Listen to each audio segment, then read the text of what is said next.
Tentando aí que eu vou falando. A bolinha, eu fiz tudo que você mandou, assim, sabe? Mas eu ainda não cheguei no estágio de entender por que eu estava fazendo aquilo.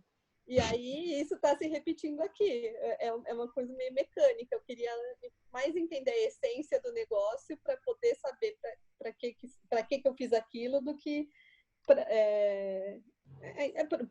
quando eu tiver uma questão, quando eu quiser resolver uma coisa, eu saber, isso serve para isso, assim, sabe? Tá, beleza. O lance do Alt, ele parece, é engraçado assim, né? Muita coisa ela parece mais complicada do que é.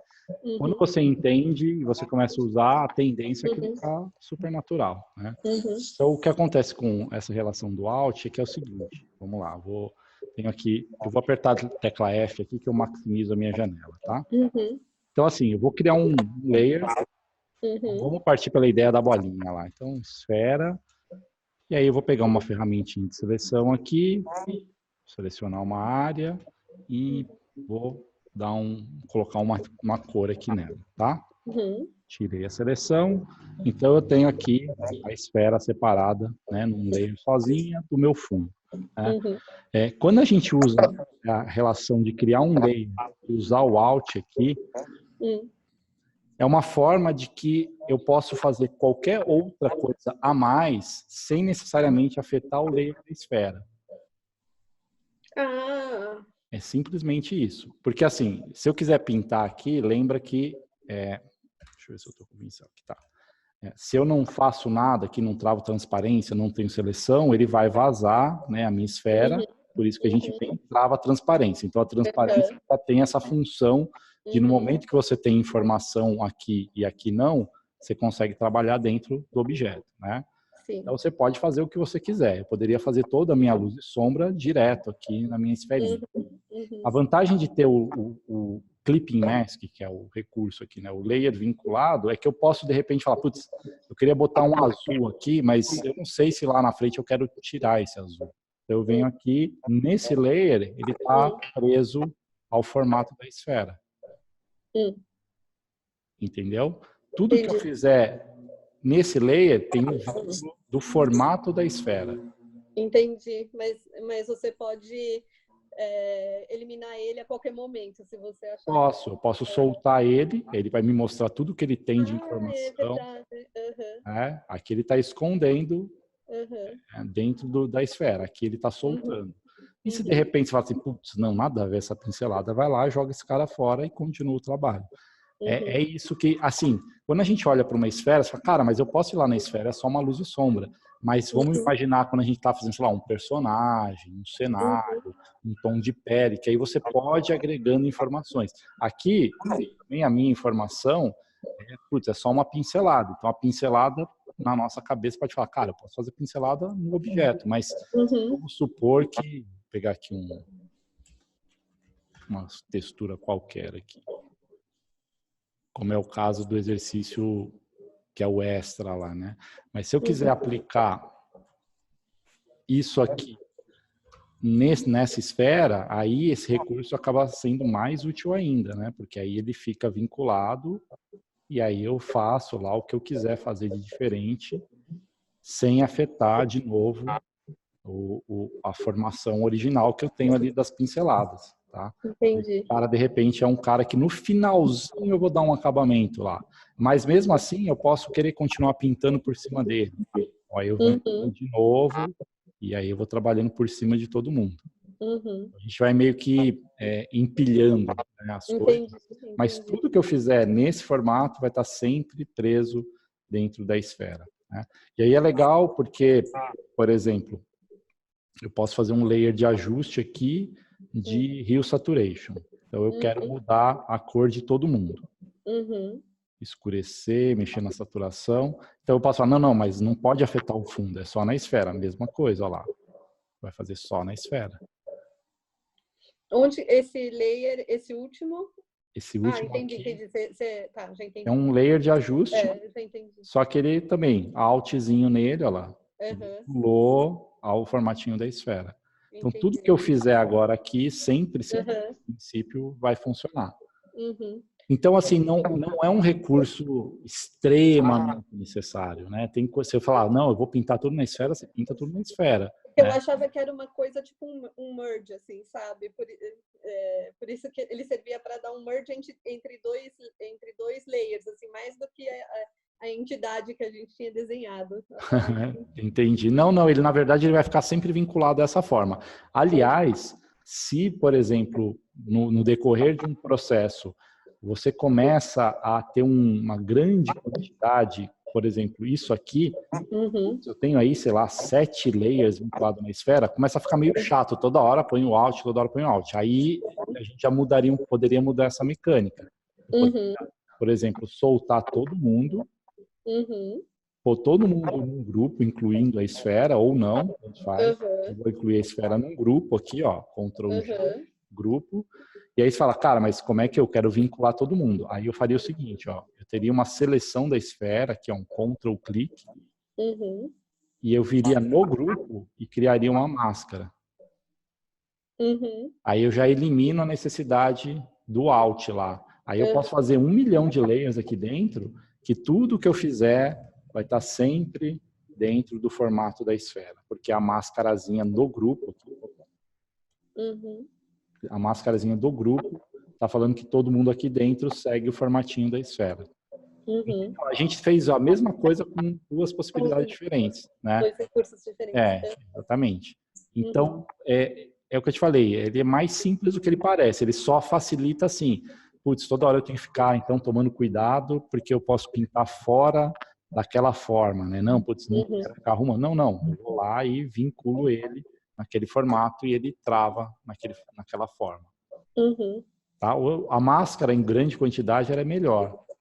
Aí, sei lá, vamos supor que você fala assim, putz, mas agora eu queria mexer nessa borda, e aqui não tem muito o que fazer, a não ser pintar na mão mesmo, falar assim, eu não quero essa borda tão certinha aqui. Aliás, como que você faz para selecionar isso mesmo, da cor? Porque eu estou indo no conta-gota e é muito mais rápido com É o conta-gotas, mas é o seguinte, quando a gente está com o pincel, quando você segura o Alt, ele vira o conta-gota. Beleza, tá? Segurou o Alt, soltou, ele automaticamente troca. Tá? O Alt no Photoshop ele sempre tem uma função de troca com algumas ferramentas. Tá? No caso do pincel é o conta-gota. Então aí facilita o nosso processo aí. Capturar. Então nesse caso aqui eu iria na mão, assim, ó, consertando se eu quisesse uma borda mais irregular. Ou, de novo, outra possibilidade. Poderia vir aqui na minha máscara e pintá-la de preto. Ó. É um negócio que as pessoas piram, acham super difícil e é também super tranquilo quando você pega o jeito. Por que que eu tô conseguindo fazer isso aqui? Eu tô pintando de preto essa máscara. Ó, vou fazer um buraco aqui, ó. Fiz um buraco aqui, mas se eu isolar... É muito engraçado você falar pintando de preto e negócio branco, né? Assim, então, mas não é aqui, ó. É porque aí é o pensamento meio de negativo. Imagina um filme antigo, né? Um negativo. Então, o preto eu estou escondendo e o branco eu volto a informação. Ó. Tá vendo? Se eu isolo a máscara, a informação continua normal lá embaixo. Ó. Que a máscara ela tá mascarando ali. Tá? Só que aí máscara, entre alt e máscara, a máscara a princípio é mais complexo, mas não é. É simples de usar. É só entender o porquê e como você pode precisar usar aquilo, né? No caso do exercício da nuvem, a ideia é, você tem lá, vou fazer uma forma X, whatever aqui, né? Você tem lá uma forma de nuvem, aí o que eu sugeri? Preenche essa forma, né? Chapa ela ali, pode ser com um brush mais irregular, não tem problema. Foi lá, chapou a nuvem, num layer, né? Chapou a nuvem, beleza. É esse o formato, gostei do shape, gostei do desenho dela, então agora eu vou começar a fazer luz e sombra. Aí eu travo a transparência e aí eu começo a fazer elementos aqui dentro que vão pegar só aqui dentro. Nesse caso é que poderia entrar o Alt se você quisesse, né? Então você fala, eu vou fazer uma luz e sombra separada do original. Então agora, deixa eu fazer o seguinte, só para facilitar. Então agora o branco está pegando só Uhum. no shapezinho da nuvem ali. Uhum. Então, é essa a ideia do Alt aqui, se você quiser separar alguma coisa. Uhum. A outra questão para mim na nuvem é saber, assim, eu não tenho familiaridade nenhuma com os pincéis, assim, então eu não sei, tipo, o tamanho 12, o que vai resultar um tamanho 12, o que vai resultar um tamanho 5.000, assim, sabe? Então isso tudo é uma experimentação, assim. Então para dar aquele efeito X, qual é o tamanho do pincel? Então, eu fico fazendo no meu desenho e vendo na sua aula tudo ao mesmo tempo agora. Porque aí eu tenho uma ideia daquilo que é o tamanho do pincel, porque ainda tem que experimentar tudo isso, né? Sim. Então, para saber que se o mais esfumaçadinho, ele precisa ser um pincel grandão, mas o grandão quanto, né? O grandão 200 é um grandão 1.000. Então, isso para vocês é muito dia a dia, mas para quem está começando, você fala, cara, o que eu faço, né? Qual é o tamanho para dar esse resultado? Tá, me diz uma coisa, quando você está pintando no seu Photoshop, você vê o tamanho do pincel ou você vê o cursor? Eu vejo o tamanho do pincel. Tá. Então, assim, não encana muito com o tamanho aqui de número, tá? Desencana do processo lógico, racional ali, de tentar entender a C95 ou C32 e visualiza um pouco o formato que você vai fazer. Então, só que aí, aí tem as outras variáveis do pincel, que é a textura do brilho, da luz, blá, blá, blá. E aí, assim, ele pequeno dá uma coisa, ele grande dá outra coisa, com a textura menos... Eu tô falando de menos 120 aí, porque... Só para dar um exemplo. Então, ele pequeno, com uma textura menos 120 dá uma coisa. Ele médio, com uma textura menos 120. Então, isso ainda é muita experimentação para mim, sabe? Ele não é óbvio ainda. E aí, pior, para eu usar a caneta no tablet, que é desenhar no negócio e o resultado ser na tela, aí é outro aprendizado, porque se eu estou com a caneta fora da mesa, eu consigo mexer ela para o lugar que eu quero. Se eu levo ela apoiada na mesa, ela desenha inteiro, né? E isso, por incrível que pareça, para quem não tem a habilidade ainda, aí se você gostou de uma coisa, tá super legal. Aí você esquece e borra tudo, assim, sabe? Até lá você fala, porra, tem que começar tudo de novo.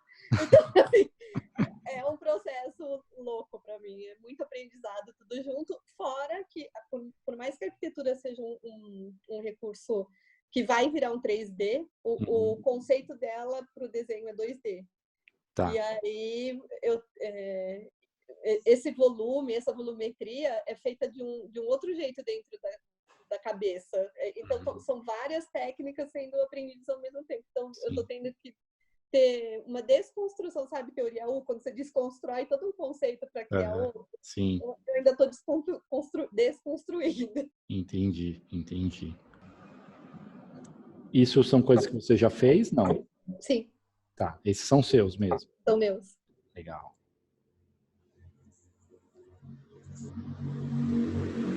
Você fez digital? Digital. No iPad? No iPad. Tá. Legal. E aí me diz, qual que é? Porque isso eu fazia na mão, é o que eu faço na mão, no papel, na hora, que é aquela coisa da facilitação gráfica, que as pessoas vão falando, você vai entendendo e vai desenhando no papel. Só que isso pode virar um recurso na tela, e as pessoas vão vendo efetivamente quando você está montando. Só que não é um simples desenhar, assim, você também tem que ter a técnica para facilitar isso. E também a facilitação gráfica, que tem esses outros, os dois últimos ali, eles são 2 gráficos que foram inseridos no site. Eu usei a facilitação, a moça pediu para eu usar a facilitação gráfica para representar um dado técnico, que é um jeito mais lúdico de colocar o dado técnico. Assim, esse eu tive tempo de pensar e fazer e tal, beleza. Mas isso eu posso fazer também num evento, sabe? Ter esse tipo de raciocínio e desenvolvimento. Só que eu demoro, porque eu não tenho recurso. Como vou fazer essa mancha? Eu apago, eu pinto de branco, sabe? São essas coisas que eu preciso aprender a fazer. é mancha, vou sobrepor, é camada. Eu posso fazer um merge da camada. Se eu colocar um volume, vai ficar mais legal. E isso eu preciso aprender a fazer.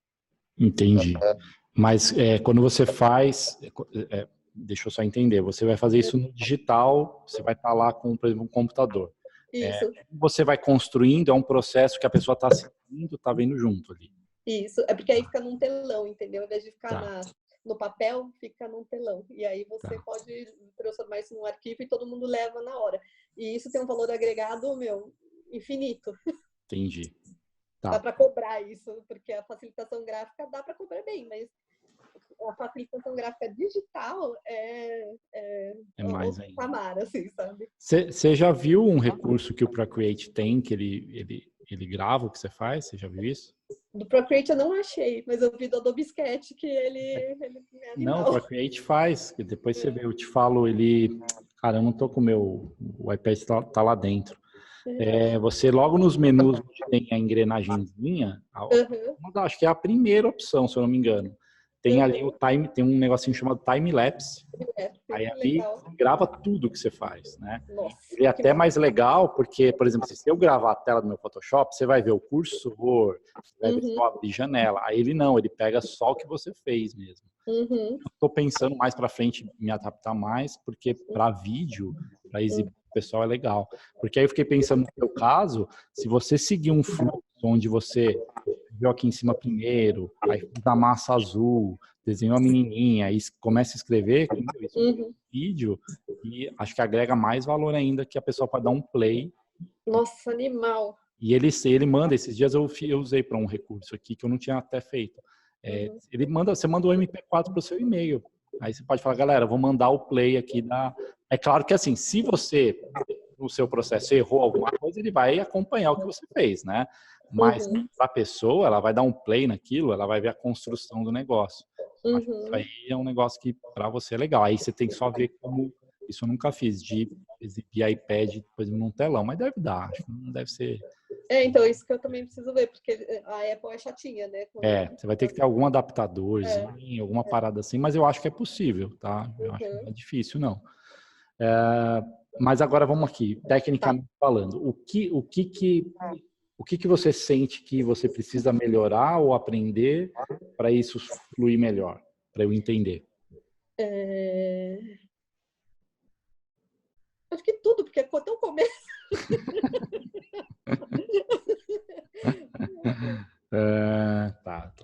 Tô tentando, porque é bem diferente, né, do que eu costumo fazer.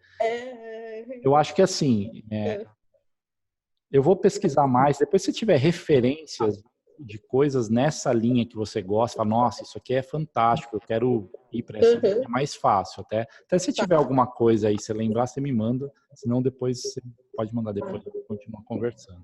Porque aí eu consigo entender. Tecnicamente, isso aqui para executar, seja no iPad ou no Photoshop, não tem tanto segredo. O que eu acho que vai acontecer para você facilitar o seu processo de criação, assim como, por exemplo, no que eu passei para vocês, eu passei um conjunto de pincéis que, em teoria, é os que eu mais utilizo, eu acho que já vai ser um caminho. Você vai começar a criar os seus. Né? E aí, o que eu percebo no que você mostrou ali, que a primeira coisa é assim, tem muita coisa, eu até tenho um aqui, que eu chamo de anotações. Ele nada mais é do que um pincel redondo, o mais simples de todos, tá? Ó, redondo, tá 100% redondinho, a borda marcada aqui, aí o que eu vou e faço? Eu ligo a ponta dele, que ela já começa a ter a pressão, e eu falo assim, eu dou uma achatadinha nele aqui, né? Porque aí se ele vem nesse sentido, ele tá fino, se ele vem nesse sentido, ele tá grosso. E aí, tudo aqui eu deixo 100%, tá? Eu não faço esse tipo de coisa, 100% opacidade, flow. Mas aí é legal porque ele vira meio que um bico de pena, né? Ó, ele vai começando a ter essa relação. Né? Então aí tudo que eu for escrever já começa a ter uma linha mais interessante. Tá? Acho que a primeira coisa é você, que nem aqui o caso do... Cadê? Vamos jogar essa imagem para lá.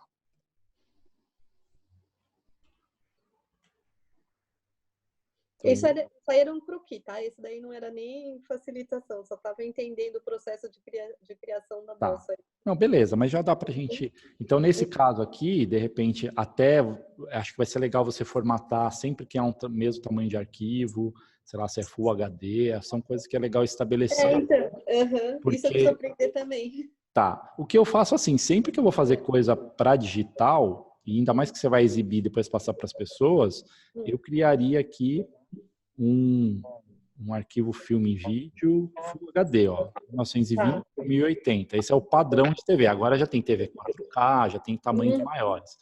Mas, ó, na minha tela, quer ver isso aqui? Vamos sair da área maximizada. Ó, esse arquivo está em 66%, eu vou dar mais um nele para ele ir para 100%. 100%, meu, daria para eu trabalhar aqui.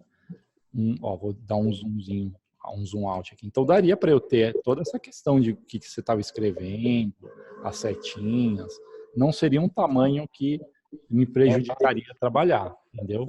Se a gente fosse levar para a ilustração, aí, porque aqui se eu passar de 100%, eu já começo a ter, né, a imagem pixelizada. Então, já não faria um detalhe aqui, mas eu faria, tipo, tranquilamente as anotações e você passaria para a pessoa no tamanho que ela vai ler. Se ela tem esse tamanho, eu tenho um monitor na minha frente de, acho que é 27 polegadas. Se eu jogar essa imagem, ela vai ficar 27 polegadas cheia. E eu vou ver os detalhes tranquilamente. Eu não vou ficar aproximando, né?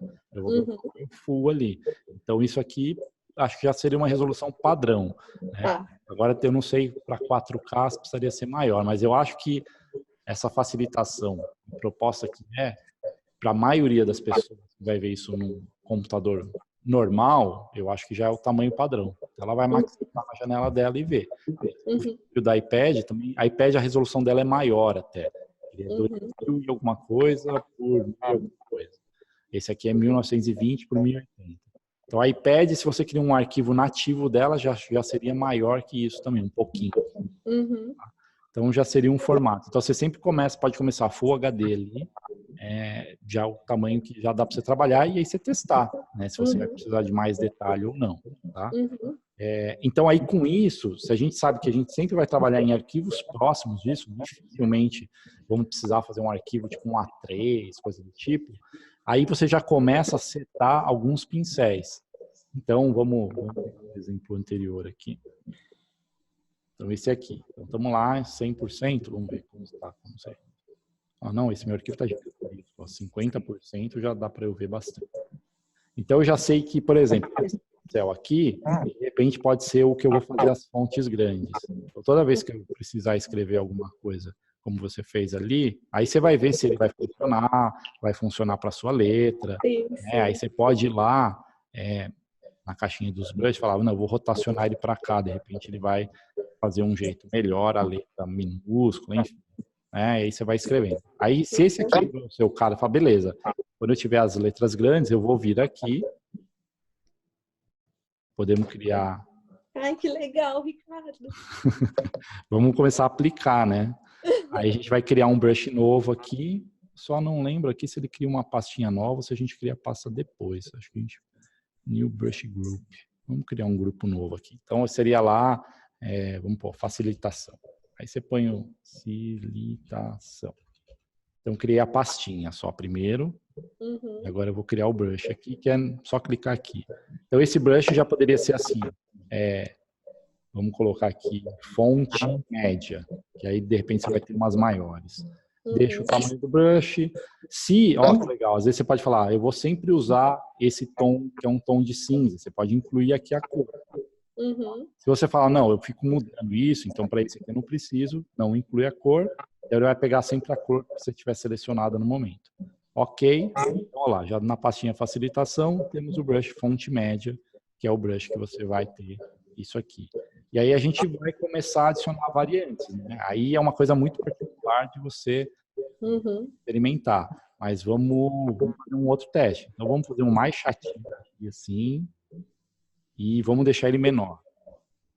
E aí vamos ver como que ele fica na hora que eu for escrever uma letra menor ali, como você fez, né? Limpeza.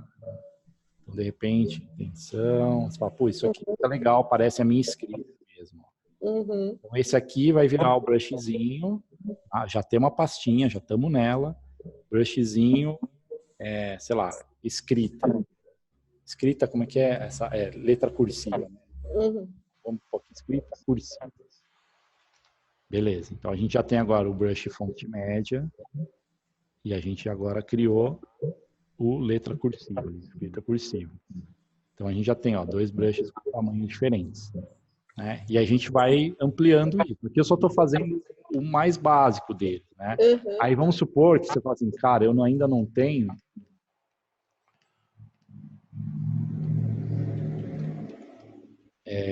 tem hora que eu preciso fazer algo, vou pegar o maiorzinho aqui. Tem hora que eu vou precisar fazer algo, mas eu não tenho essa fluidez, sabe? Ainda não tem, né? Aí a gente tá falando do Photoshop, assim, tá? Então você vai lá e clica, eu tô com o brush, eu tenho esse carinha que é o estabilizador de linha, esse smoothing aqui. Você vai ver que, vou pôr no máximo, ele faz uma alcinha rosada, tá vendo? Uhum. Então ele é um cara que ele automaticamente ele faz você fazer uma linha mais bonita, ó. Então, de repente, você fala, cara, esse carinha aqui ao extremo, eu já testei e eu vou conseguir fazer tipo uma seta indicando quando eu precisar de alguma coisa. Né? Aí diminuo aqui, eu vou lá e desenho. Só que para algumas coisas, às vezes ele atrapalha um pouco. Aí você tem que ir lá, né? Ou muda o brush, ou diminui ali o recurso.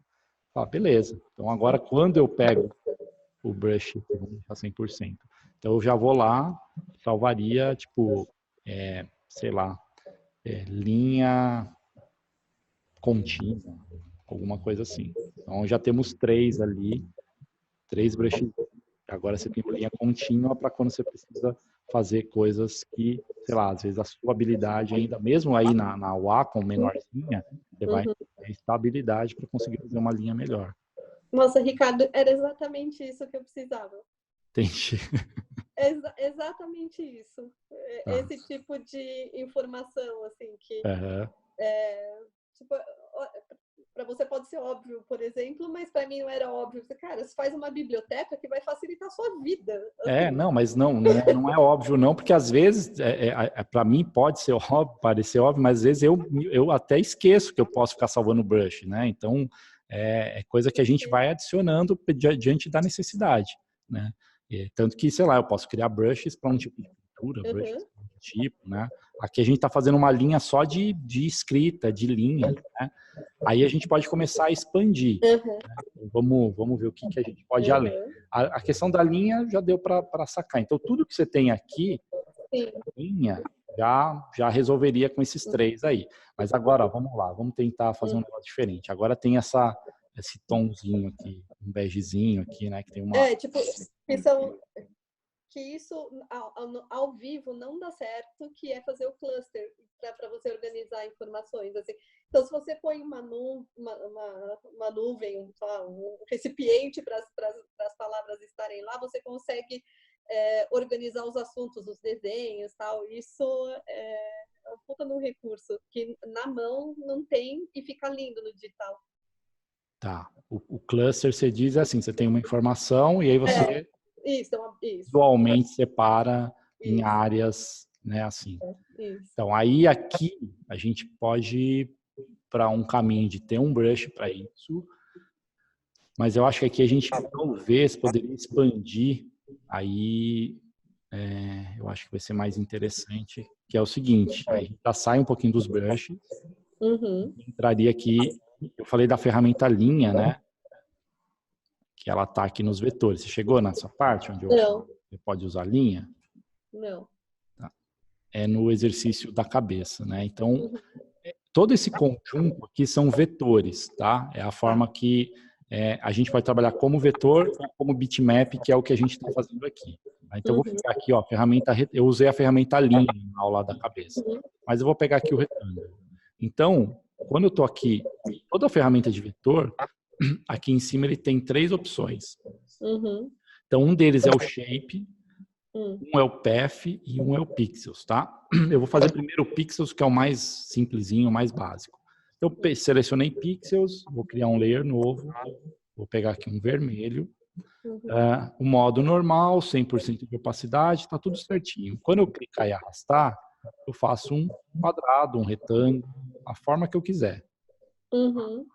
Só está funcionando isso porque ele é um pixel dentro de um layer, tá? Eu posso, óbvio, criar outros layers, outras coisas, e ter isso independente para mexer também, né? Então aqui eu estou em layer diferente. Se eu mudar o recurso para shape, ele vai fazer o seguinte, ó, na hora que eu criar o meu computador ele é até meio bugado para isso aqui. Ele não é, o normal não é demorar tanto assim. O que que ele vai fazer? Ó, ele criou sozinho um layer novo, chamado retângulo 1. Existe um iconezinho aqui diferente, porque ele agora virou um vetor. Tá? O que que é o vetor? É um cara que se eu pegar essa setinha branca, que ela fica logo acima aqui dessas formas, tá? A setinha branca, ó, ele tem aqui um nó. Ah, o meu computador, ele é bugado pra Eu isso. tô entendendo isso, que você nunca faz isso, coisa estranha. É. Ó, vamos lá. Ele fica pensando demais aqui, minha máquina, e eu não sei por quê. Mas, enfim, você está vendo uma linha azul aqui, né? Então, esse cara é o path. Se eu fizer um path sozinho, ele vai fazer só a linha azul sem o preenchimento. Tá? Então, nesse caso, a gente não vai usar nem precisar fazer ele. Mas quando faz o shape, você vê que agora eu selecionei um nozinho dele. Se eu clicar em listar, ó, ele muda o formato. Você, Ricardo, isso me ajudou horrores. Ah, é? Muito, muito, muito, muito. Tá, que bom, que bom.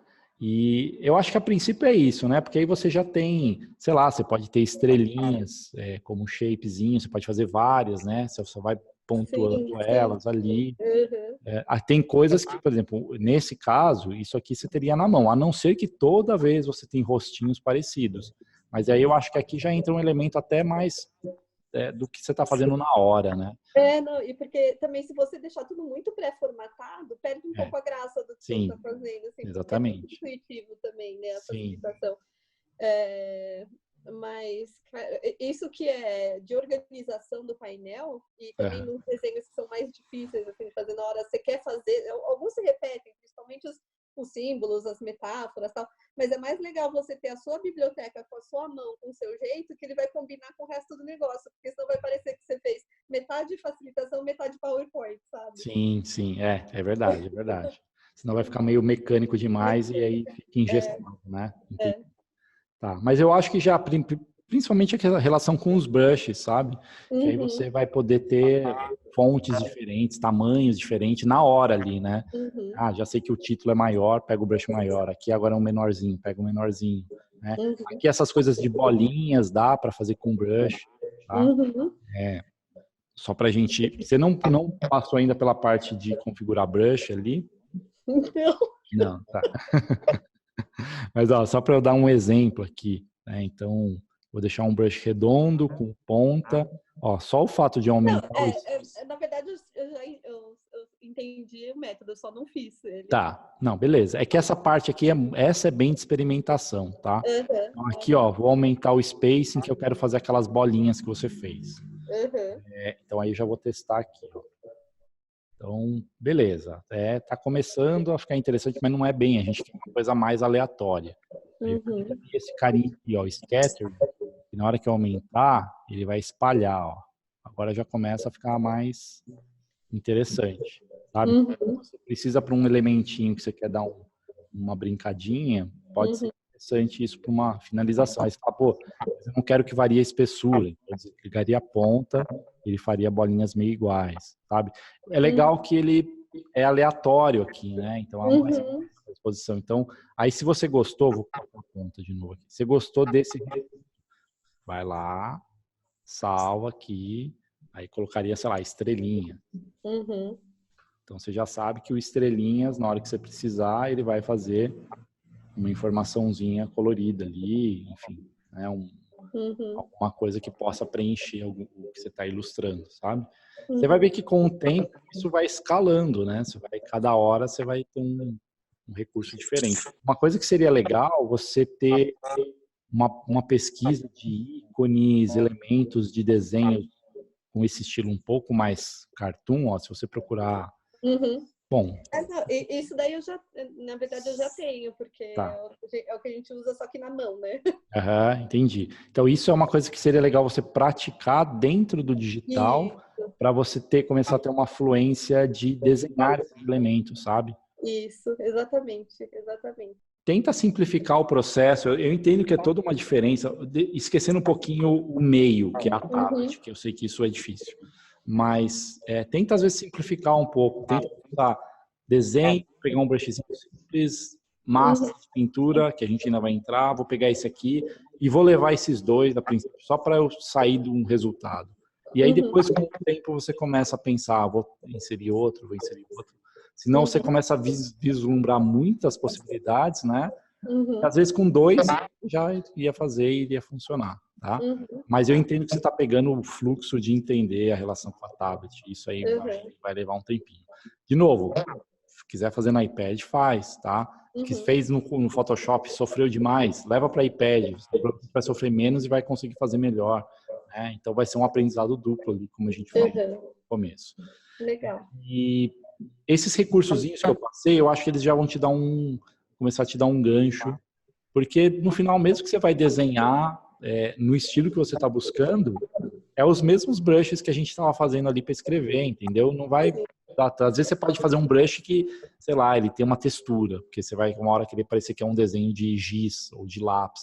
Então aí você vai acrescentando informações. Pega, independente se é no digital, se é no iPad ou se é no papel, pega desenhistas que você gosta dentro desse estilo, né? Que nem o Fúria ou outros que você conhece. Até às vezes de outras linhas que não tem a ver com esse trabalho, mas que você fala, putz, eu gosto daquele cartunista, que o estilo aplicaria facilmente. E acho que seria legal você fazer estudos mesmo, às vezes, foi uma coisa que eu conversei com um aluno, ele falou, cara, eu nunca podia fazer isso. Eu falei, cara, ele é um cara de quadrinhos. Eu falei, cara, pega quais são os caras que você gosta? Ah, esse e aquele. Já tentou emular o estilo do cara com o seu desenho? Você tem que copiar mesmo, olhar um desenho dele, copiar para você começar a entender o que ele faz de técnica diferente da sua. Porque isso vai fazer, pode parecer que você está copiando, mas isso vai começar a abrir uma visualização de... A gente formata um desenho, uma pintura, a gente tem a tendência de fazer aquilo para sempre.